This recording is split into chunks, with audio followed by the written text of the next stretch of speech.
Twakola ebinyigiriza obulamu bwaffe.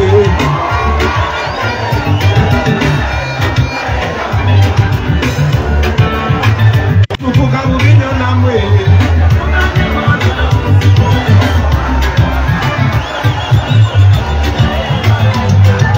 Chingamire muze yabamulabake.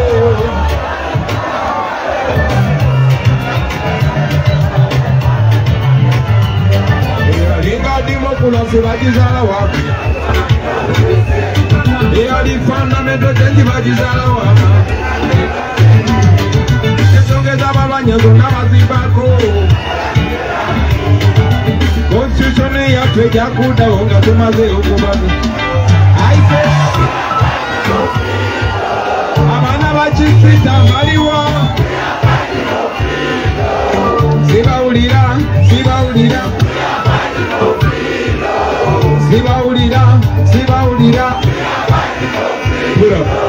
Abana bakisita baliwo. Omugambe Nabbanja awulire. Yagala Nabbanja awulire. People power. Our power. NUP. Everywhere. In Bunyoro. In Chisita. Everywhere.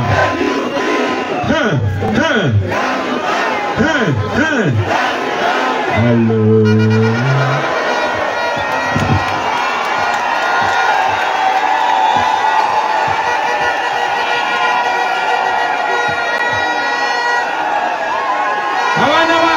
Abana bakisita. Abana babunyoro. Kabalegalega.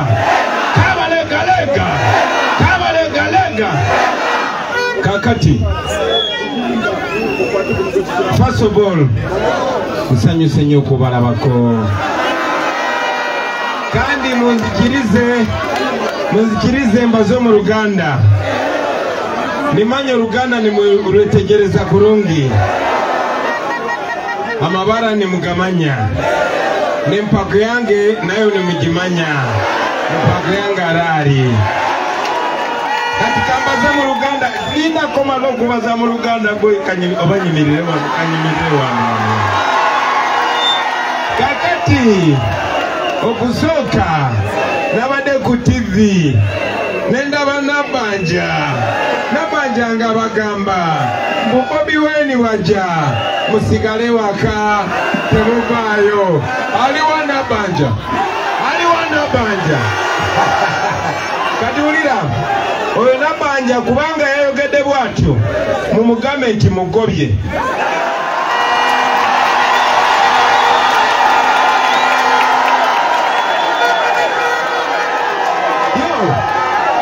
Ate ndi serious. Mukoze ki? Oyo mugobye. Mugambe bwe mmala okulayira tagenda kuddamu kubeera prime minister. Kubanga takwalifayinga na kukwalifayinga. Omanyi oyo Nabbanja bambi sister wange. Naye eddira mbogo. Naye buli family ebeeramu omuntu ngali bw'atyo.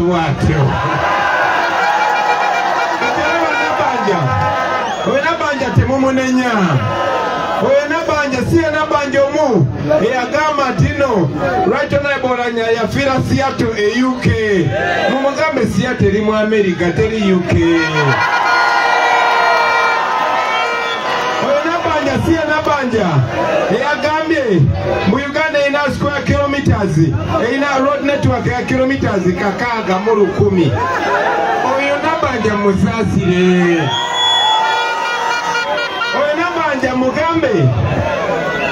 Ye lwaki mugamba? Nabbanja twamugobye dda. Kakati njagala okubebaza mwenna. Njagala okubebaza abantu b'Ekisiita okuvaayo mu bungi. Abamu ku mmwe temundabangako. Abalala mwandabako nga nzaawe Ekisiita bakubira omuziki. Abalala mundaba ku TikTok. Mubagambe Bobi Wine tumulabye nga wakabi nga azimba.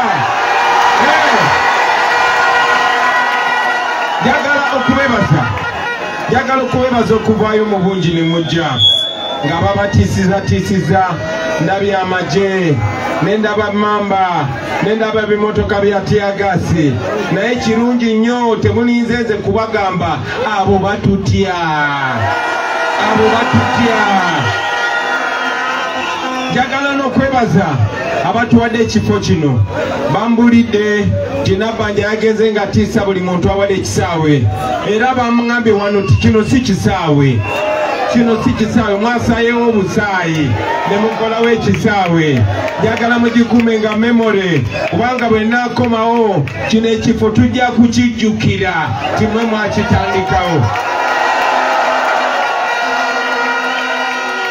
Bangambye nti Nabanja yagenze nga atiisa hoteli zizona nti Bobi Wine tasula wano. Mumugambe Nabanja newe njagala nyiza okujja nesula mu Stenson. Nsanyuse nnyo abaana b'e Kakumiro. Nammwe era nsanyuse nnyo nsanze nga bataddewo ennyonyi mu kisaawe Kakumiro nga poliisi yetoloddewo ne mbagamba songa ne basonga era tuyingire mu kisaawe era ne twogererawo. Kati ekyo njagala kibalage nti bwe tulekerawo okutya nabo balekerawo okutufuga. If we lose our fear, they lose their power. If we stop fearing, they stop ruling. Ekyo njagala musoke mukimanye. Laba emyaka gyammwe abasinga wano muli baana bato myaka 18 myaka 20 myaka 25 myaka 30 myaka 35 abalina myaka namuli batono nnyo wano babeka ngo ine myaka 40 n'okwengera waggulu. Olaba kati ekyo njagala ntandikiraawo banange muwulirize gibadde emyaka 40 40 years of pain, 40 years of dictatorship, 40 years of corruption, 40 years of backwardness, 40 years of suffering. Emyaka 40 labayo oluguudo luyite Kisiita. Emyaka 40 mulina eddwaliro we basobola okulongooseza omukazi. Singa omukazi alema okuzaala wano Kisiita kitegeeza aba agenda kufa. Muina amasomero muina secondary schools zimeka wano. Muina secondary schools zimeka wano. Kubantu bameka. Muina university meka.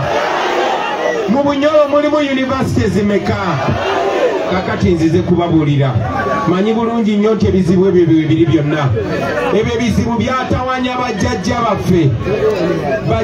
baffe ebyo ebizibu byatawanya bajjajja baffe ne bitawanya ne bazadde baffe.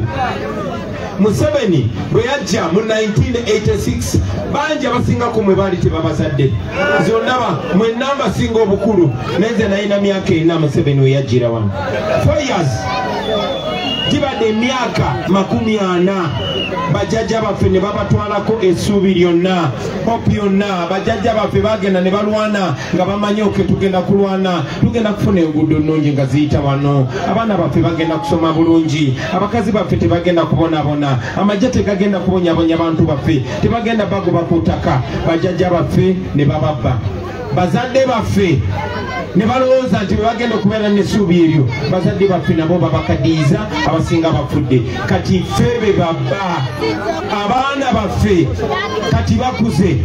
So njagala okubabuulira mikwano gyange kisaagala tuddeyo mu bizibu byonna. All the problems are here. Bababbyeko amataka gammwe, bababbyeko buli kimu, naye nzize wano kubawa essuubi. Ate essuubi teriraba numbers. Laba abantu abali wano ate sabo bokka manyi nti abasinga wano mubeera ku TikTok. Bameka babeera ku TikTok wano? Good. Mwalabye ekibadde Busoga, mwalabye ekibadde Tororo, mwalabye ekibadde Busia, mwalabye ekyabadde Buganda, mwalabye this morning mulabye ekibadde Hoima. Kati njagala obagamba tewali kisobola ku stoppinga change. Step number 1 gye twali tulina okukola kwe kumanyagana. kubanga buli omu yali asafaringa yekka ngobeera ovuga bodaboda yenfufu ne kuba nayo n'omwana bino birikyuka naye nga tolina kyakola otwala mukazi wo mu ddwaliro naafa oba nga tolina sente zimujanjaba n'ogamba bino birikyuka n'ogenda ne bakubba n'ogenda ne bakusengubula ku ttaka lyo ekyo kye tubadde tusafaringa najja mu 2021 mu 2021 nga njagala babulira bino ebintu byonna naye Museveni nga tatukkiriza kusinkana lwaki nga yekwasa covid ng'agamba waliwo covid naye nga kyatya tayagala mbasisinkane twetunule mu maaso because bwe mbasisinkana ne mbalaba namwe ne mundaba ne twetunula maaso njagala okubuulire mu biseera by'abajjajjaffe batuyigiriza nti these two eyes are the windows to the soul bwe nkulaba naawe n'ondaba waliwo so much power waliwo energy wakati waffe waliwo miracle wakati waffe. That is why I'm here. Eyo nsonga lwaki nzize mbasinkane baganda bange basisinkane bakyali bange tutunule ffenna mu future message gyensoba olunaku tutunule ffenna mu future message gyensoba olunaku lwaleero nti bisobola okukyuka ate waliwo already plan gye twakoze plan egenda okukyusa bino byonna plan bagiyita a new Uganda now bagiyita batya a new Uganda now kati new Uganda tegeeza ki for a long time mwali mulaba Bobi Wine good nga mwagala kyali wame Bobi Wine naye this time nzize bagamba mulonde nga temulonda Bobi Wine nga mulonda new Uganda nga mulonda nga mulonda that dream nga mulonda ekyo ekiroto nga mulonda eyo plan gye bayita new Uganda number one tugenda kukyusa obukulembeze to putting an end to dictatorship banange tusuwala mu Africa yonna abantu batunulira bagamba Uganda is the youngest country naye president abafuga abafugide emyaka 40 alina myaka 85 yena takyamanyira wali alowooza ali mu 1925 naye atufuga kati ensi yonna abantu bonna batulaba balowooza Uganda tuli basiru balowooza tewaliyo bantu bakali nga mmwe nga nze nga ffe bonna bali wano for a long time bakozeseza abantu baffe okutu enslavinga bane Museveni tasobola kujja wano Kisiita oba wano mu Bunyoro naba enslavinga omanyi ki kyakola afunayo ba stooge waliwo be bayita ba stooge ba agent najja nga ba colonialism abantu b'Ebunyoro njagala mumanye nti ne mu colonialism abazungu bajjanga wano nga bafunayo wekitiibwa omu bafunayo boss omu bafunayo religious leader omu nga jjanga alimbalimba mwe nga babafuga Museveni bwe yajja wano afunayo abantu basobola okukozesa abatafaayo ku bantu baabwe abantu nga bannabanja abantu nga babalamu njagala kubabuuza abantu bawano njagala kubabuuza abantu bawano mu baana bonna be musomesezza ne be muzadde wano kyogamba Nabbanja yasinga amagezi kyogamba Balamu yasinga okutegeera kubanga singa ali ategeera yandibadde alaba nti Bunyoro is rich but the people of Bunyoro are poor. Mwe bantu mwe wano we muyimiridde ku bugagga muyimiridde ku oil muyimiridde ku minerals ensinga obungi ensi zonna zonna zikulaakulanye nga zikozesa mineral wealth. China terina bya bugagga nga bimuyina singa abachina be bali wano singa olaba zi skyscrapers singa olaba zi airports singa olaba zi universities singa olaba amalwaliro n'amasomero. Museveni akimanyi nti wano waliwo bugagga naye nga dikiteta yena kyakola dikiteta akozesa obugagga bo okufuula slave.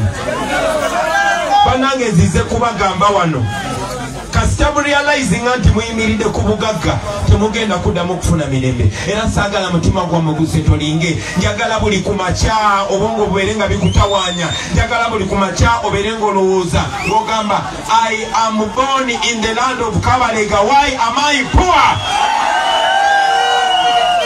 Bajjajja baffe balwana n'abazungu bino abazungu baali baagala kubitwala bino ebyobugagga abazungu baali baagala kubitwala mu 1962 bajjajja baffe balwanyisa abazungu ne babagoba bajjajja baffe ne balowooza nti abaana baabwe kati bagenda kunyumirwa abaana baabwe ensi yabwe egenda kukyuka Uganda ebeera esobola okukyuka nga Kenya Kenya tetusinga bya bugagga ne kubanga balina abakulembeze abalonza ku nsi zaabwe kubanga balina abakulembeze takunganya abantu n'abawaayo 10,000 n'abawaayo 10,000. So now this is our chance.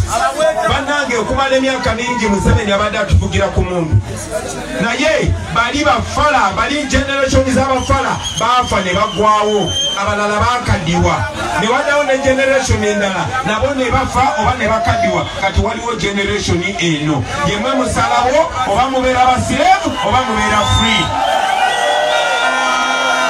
Onaku lwa leero njagala kubasaba mikwano gyange mugulewo amaaso gammwe mugulewo obwongo bwammwe mulabe nga bwe ndaba mulowooze nga bwe ndowooza mikwano gyange tusobola okukyusa ensi.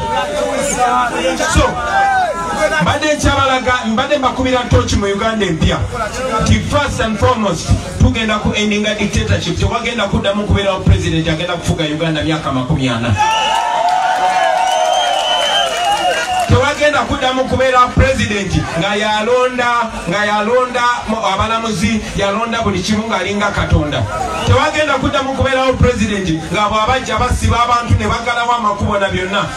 Tewagenda kuddamu kubeerawo president nga famire ye yefuga eggwanga nga ye yafuga ye president, omwana we yakulira amagye, mukazi we yakulira ebyokusoma, muganda we yakulira banks zonna. Tekigenda kuddamu kubeerawo. Bajjajja baffe balwana so that everybody has a chance. Ne kakati Uganda Museveni ayagala gifuula kingdom of Lwakitula. Uganda Museveni ayagala gifuula kingdom ye nti ye abafuge alete ne mutabani we oba yakubiddwa atya abaveyo n'omuzukulu we. No, ekyo nga tukimaze mikwano gyange. Mu Uganda empya togenda kuddamu kulaba enguudo zifaanana bwezi. Si wano Bunyoro wokka, si Buganda wokka, si Acholi wokka, si Busoga wokka, everywhere. Uganda, enguudo za Uganda zonna okukolebwa tusobola zikola mu myaka 3. Njagala mumbuze nti sente zigenda kuvaawa.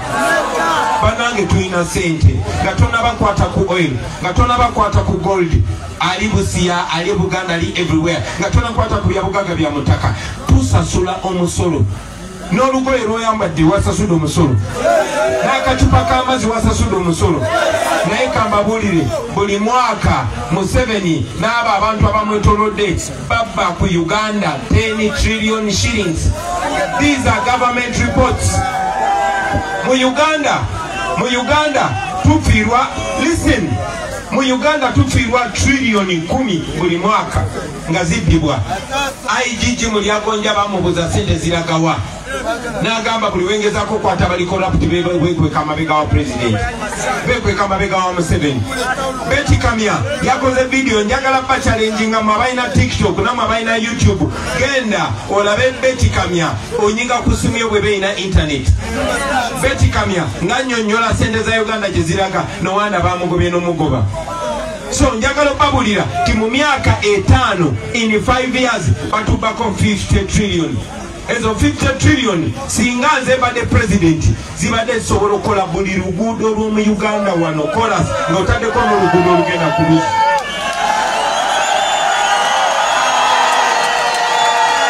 So bwe muba nga mugenda okulonda Kyagulanyi, togenda just kulonda president muto, togenda kulonda just president wa generation yo, ogenda kulonda Tamak Road wane wamwe neyo nayo wa mikwano gyo.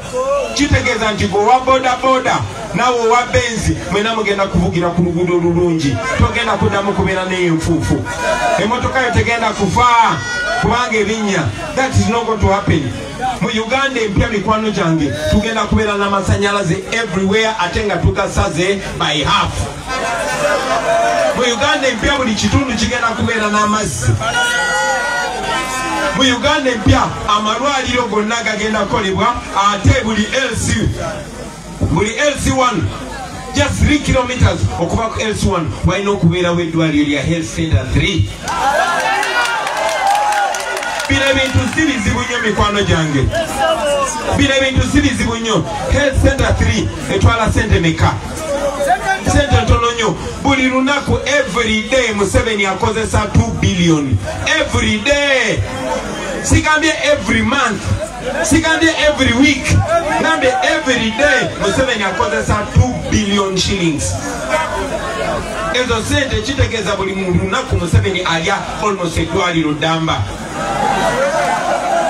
So obukulembeze bwe tulina sigamba nti tetulina sente, wabula sente zikola ebikyamu. Sawa zino abaana tebali ku ssomero kubanga abasomesa tebabasasula, naye sente ze balina okusasulamu abasomesa bazisasulamu abayimbi bayimbire Museveni tubonga naawe. Abasomesa tebasasulibwa, abasawo tebasasulibwa. Naye kakati njagala mutunule mu tawuni zino zonna badiployinzeeyo poliisi n'amagye, ezo sente ze bakozesa nga bakuuma akasajja katono nga nze. Lwaki mutya nnyo mu basajja mmwe? Ezo sente mikwano gyange, ezo sente tezigenda kwononebwa bwe zityo. Njagala buli alina mukwano gwe nga musomesa oba mukwano gwe nga musawo amugambe tagwamu maanyi. Emisaala gyabwe gigenda kutereera nga gibasasula bulungi ate mu budde, oba osomesa arts oba osomesa sciences. Abaana bammwe bagenda kusoma ate nga basomera bwereere, ate nga ne ku ssomero bafunayo ekyokulya, so that ulira abaana bammwe egenda kubeera nkola ya gavumenti. Wano gavumenti ebeera tekuyambye, wabula gavumenti ebeera ekozesa bulungi omusolo ogwo.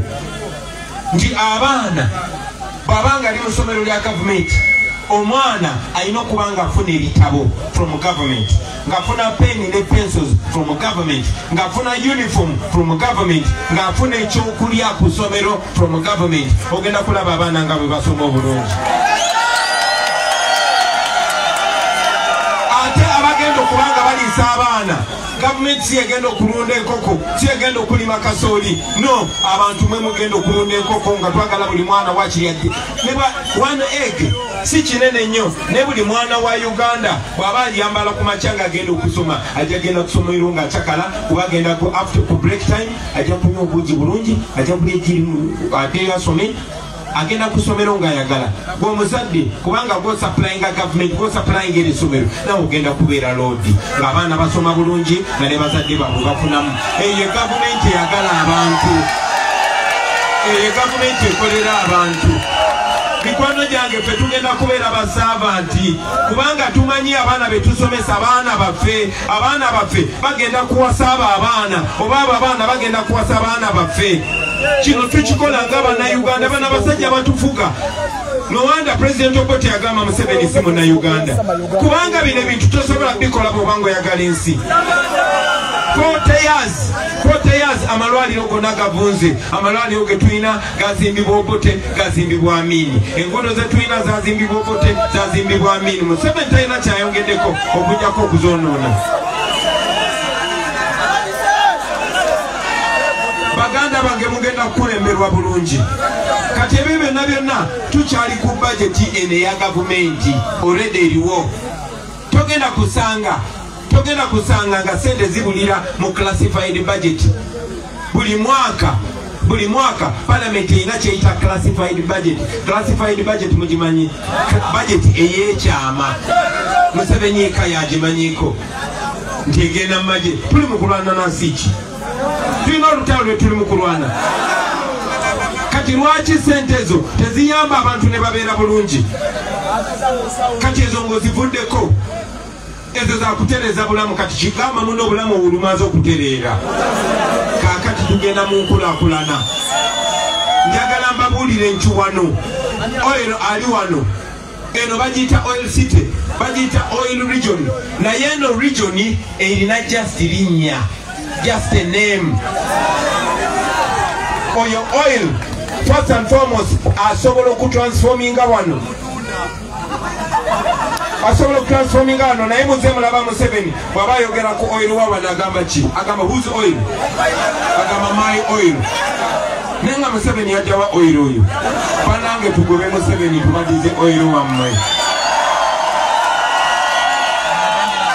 Yes, agabina okulakulanya eggwanga lyonna naye nekyebali basajja singa ekya 10% ze ndaba kitono nnyo at least 30% esobola okulakulanya wano wasobola okufuuka nga Dubai kisobola Dubai tebalonda dollars tezava waggulu ne zigwa it is out of their oil Nigeria telonda dollars nti ziva waggulu ne zitonyanga amazzi ng'enkuba no it is their oil kitegeeza tusobola okutransforminga wano naye kubanga bano babbi oil bamusima bayikwese agreement za oil zonna tebagala bannansi bazirabeko ate bamutunda ali crude bamutunda oil already bamutunda bano ababbi banange mumpe chance mumpe obuyinza amakabire bano abasajja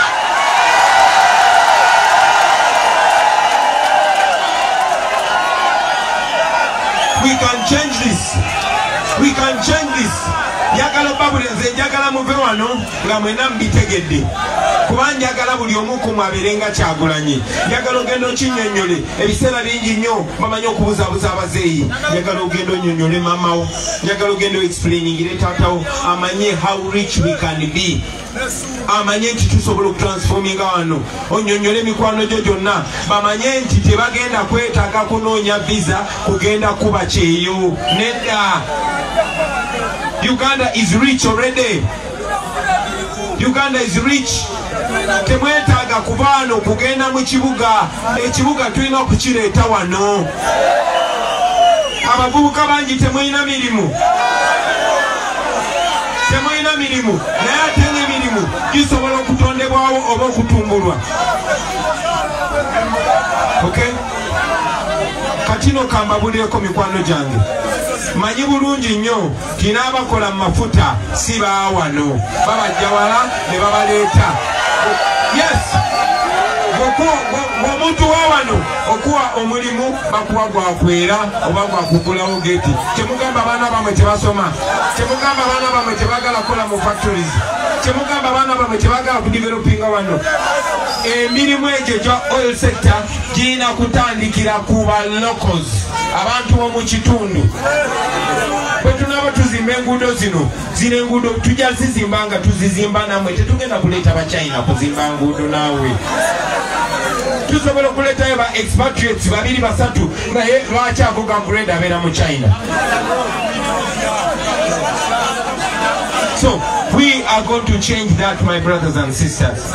Njagala mwekkiririzemu in a new Uganda obugagga bw'ensi bugenda ku benefitinga ffe ensi ezifugibwa obulungi bw'ogenda Dubai si bangi nnyo naye loko omuntu w'e Dubai gwe bayita loko e Dubai ekigambo loko kya bbeeyi era bw'omulabo bamutya nobavaayo bayayitewo oyo loko be bannannyini nsi naye kati ffe okuyita loko bakunyooma abagwira ba foreigners basinga okuwomerwa ensi yaffe ba foreigners balina more freedom mu nsi yaffe ekyo tekigenda kuddamu kubeerawo nga ndi president.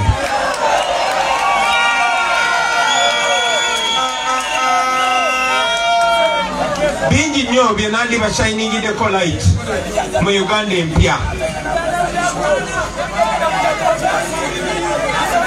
manyi bulungi nnyo tyogenda n'ogula ebijanjalo ensigo nga ya bbeeyi naye ate bw'omala okubikungula okubijja mu nnimiro ne bigwa ebbeeyi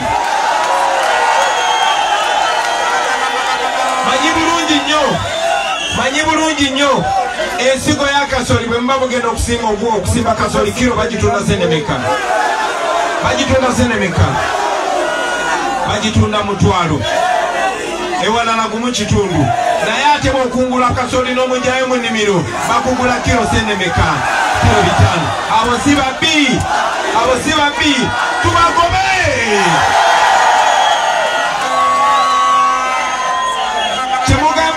kyemugamba ebyo ebizibu bye muyitamu bano abakolera Museveni tebabimanyi Nabanja tabimanyi naye they don't care kubanga mmwe mulina kubeera basirevu baabwe kambabulireko mikwano gyange bwe tubawa eddembe lino kitegeeza abapolitician tebagenda kuddamu kubeera bagagga nze ntambula mu nsi yonna nze ntambula mu nsi yonna n'ogenda e Sweden n'osanga street ng'eyani ne bagamba oyo politician we Uganda alimu NRM.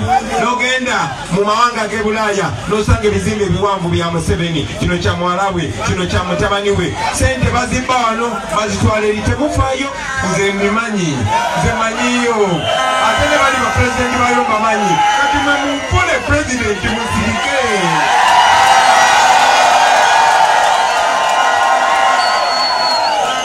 Njagala mikwano gyange mbawulire. Bobi Wine bw'anaabeera president, it's as if now ogenda kubeera president. Kubanga ogenda kubeera represented, ekikuluma nkimanyi, ekikuluma kye kinnuma, kyoyagala kye njagala.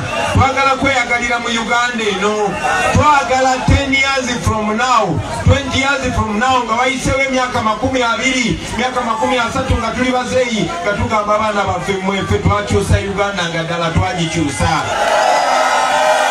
Kino kye mbagamba kisoboka okukolebwa. Kino kye mbagamba e Zambia baakikola, e Burkina Faso baakikola, e Kenya wano baakikola, naffe tusobola okukikola. Ate bwe tunaakikola tujja kuba tetukikoledde ffeffeka, tujja kuba tukikoledde bazeeyi baffe abakyaliwo, wakiri balabe ku freedom nga bakyali balamu. Wakiri bakirabeko, tujja kuba tukyekoledde ffe. Kitegeeza tetugenda kukaddiwa tufe nga tetunaba kutuuka. Saawa zino toyinza na kusalawo myaka gy'ogenda kuwangaala. Ne life expectancy yaffe yakendeera, tetukyawangaala. Ogenda kuwangaala otya? Olwala sukaali oba oyina okufa. Bw'olwala wano e Uganda nga toyina ssente oba ogenda kufa. Mikwano gyange njagala tutereeze ebyenzijanjaba tukaddiwe bulungi, kubanga buli omu ku mmwe agenda kaddiwa. Buli omu ku mmwe agenda kubeera muzeeyi. Naye njagala bawoni nga bakyali bange singa mukaddiwa nga tetugyeko Museveni mugenda kufa bubi. Buli Museveni wabeera nga kyatufuga, buli lunaku lwatufuga Museveni, buli lunaku Museveni lwatufuga tudda emabega ennaku 5. Bwatufuga omwaka tudda emabega emyaka 5. Njagala otunule ebibaddewo emyaka 5 egiyise. Babbye paka ku mabaati ag'abanaku.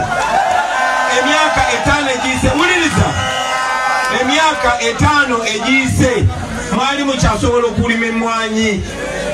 Era King Sawa agamba wano akamwanyi kaliwo. Naye kakati n'emmwanyi zammwe bazitutte. Batutte everything. That means we must fight very hard okukyusa embeera wano mu Uganda. Kati mbuuza Bobi tukole ki? Abamu bakimanyi. Ansa yaffe yiino. Ansa bagiyita protest vote 2026. Protest vote etegeeza ki? Manyi bulungi nti bangi kumwe mutya mugamba tuli bangi. Tuli bangi naye bakalulu kaffe bajja kabba. Yes, twatulonzeko ne babba, naye njagala mbabuulire ku mulundi guno tewali COVID. Ku mulundi guno tewali COVID. Abantu bangi nnyo abakuze abaali tebalonda ku mulundi guli kati balonda. Byabakama according to him, according to Electoral Commission, tulina abalonzi milioni 19. Milioni 19. Kyamukisa mulungi nti tukyali bato, tukyali healthy, tuli fit, tufuba okumakinga sure. Nze njagala kumakinga sure wakiri I look in 15 million pair of eyes. Njagala kumakinga sure tinsisinkana abalonzi milioni 15 togere nabo, era njagala okubasaba abalonzi milioni 15 muveeyo. Abasinga kumwe muli bato, abasinga kumwe muli bato, njagala obbasaba kati batidde basooka gamba tugenda kulonda nga 14. Kakati leero ku makya byabakama agambe tulonda nga 15.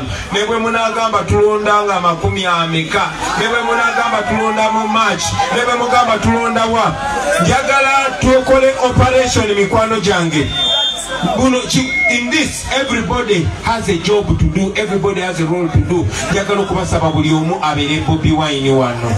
Njagala mutwala obuvunaanyizibwa, temubutwala just kubanga mundabako olwaleero, nene bw'oba tondabyeko, take the responsibility.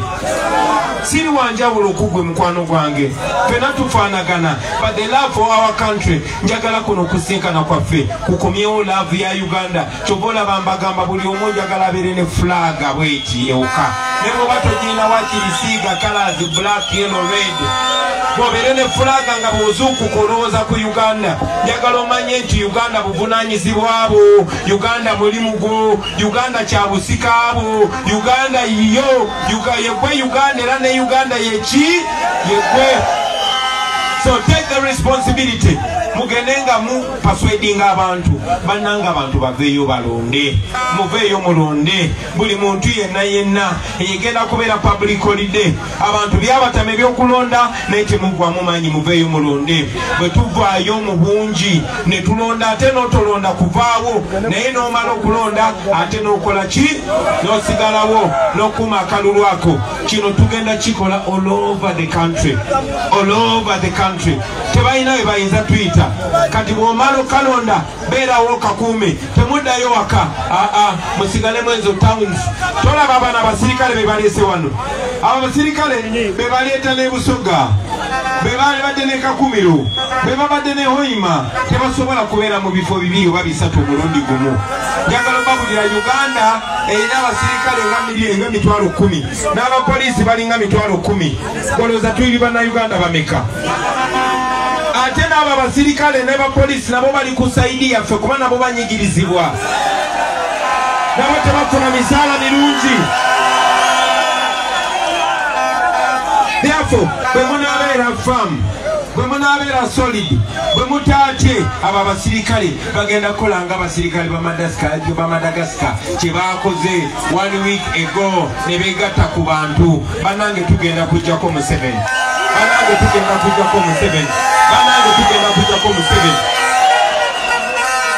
tugenda kumujjako ate nga tumaze n'okufuna solution.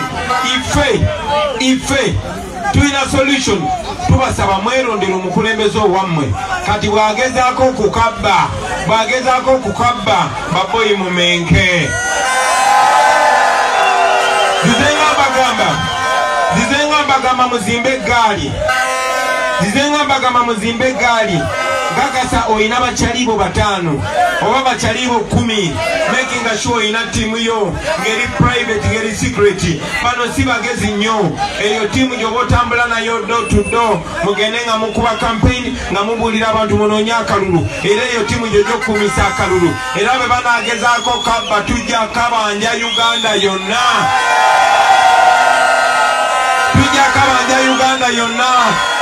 abaana b'Ebusia abankakasiza tebagenda mukkiriza kuyitawo kuddukana sente zaffe. Kino tusobola okikola bannange bwe tunajjako abo abantu kinaaba kiwedde forever. Waliwo ebintu by'otogenda kuddamu kulaba. Kambabuulire nga maliriza, there are some things you're never going to see again. Ensi ezaakulaakulana tewakyaliyo kolera yaggwawo dda era naffe tusobola omweradicatinga permanently. Okay? Mu nsi ezaakulaakulana Maramu road ziri mu faamu z'abantu bazikuuma bukumi tusigaleyo n'oluguudo lwa Maramu abantu bajje balambule bagambe edda waabeerangawo enguudo za Maramu naye kati ze enguudo ze tukozesa ebyo bigenda kukyuka mikwano gyange. N'abapoliisi tebagenda kuddamu kubonaabona mikwano gyange tulina okugenda ewalala ate nabo mbatabbire naye njagala obalekera obuvunaanyizibwa. Mwagala ensi yammwe temutya mwongere okubeera abagumu mwongere okubeera solid muveeyo mulonda ate mulonda mulonde ki ambuleera walaba ambuleera wotiki nga tolonda kintu kyonna kya yero twagala nnyo mikwano gyange njakomawo wano njakomawo nga ndi president njakomawo naye njagala nkomewo nga nsala kaguudo nti ono project y'oluguudo etandike njagala komawo nga nsala kaguudo nti kati university etandike njagala komawo nga tusala kaguwa nti eddwaliro litandike. Bino byonna tugenda bikola naye tugenda bikola nga muvuddeyo ne mulonda tugenda bikola nga mutuwagidde. Mwebale nnyo mwebalire ddala saagala kulekerawo kwogera nammwe naye obudde buweddeyo Mukama bankuumire mubeere bulungi.